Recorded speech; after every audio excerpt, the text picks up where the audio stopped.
8 years ago, a beloved Kissimmee police officer was shot and killed in the line of duty. Sergeant Howard was an organ donor, and tonight, West 2 talked with the man who got his heart.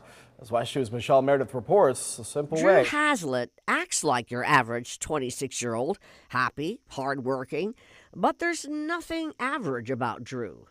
8 years ago, Drew, in essence, was destined to die. When they start coming in your room and it says transplant team on their shirt, at first you're like, who are these guys? You know, I don't need a transplant, I'm just sick. Drew's journey started when he was a senior at Lake Nona High.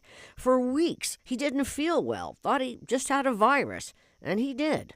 A bad one. That's just where his immune system went. It attacked his heart and destroyed it. And it was with many broken hearts that a community said goodbye to Sergeant Sam Howard. The Kissimmee police officer and his partner were shot to death during what seemed like a routine call. Sergeant Howard had a huge heart in so many ways. He served his country. He died protecting his community.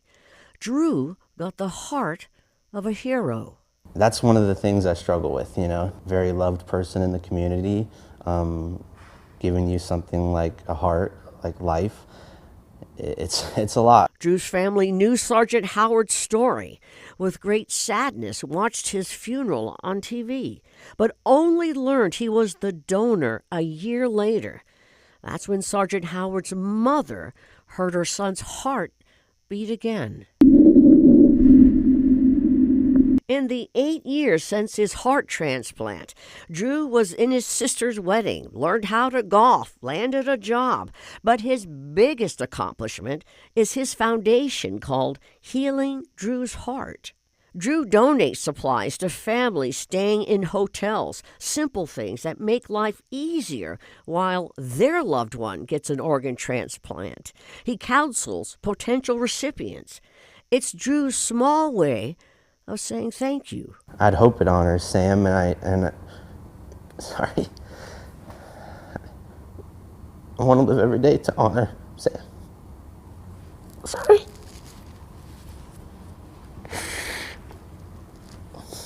I hope he's happy.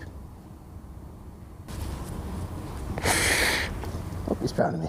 And I want him to be proud of me, and I want to live a life that's prideful and makes others happy. Inspiration for Drew to never forget and never stop trying to live up to the legacy of the man who gave him life.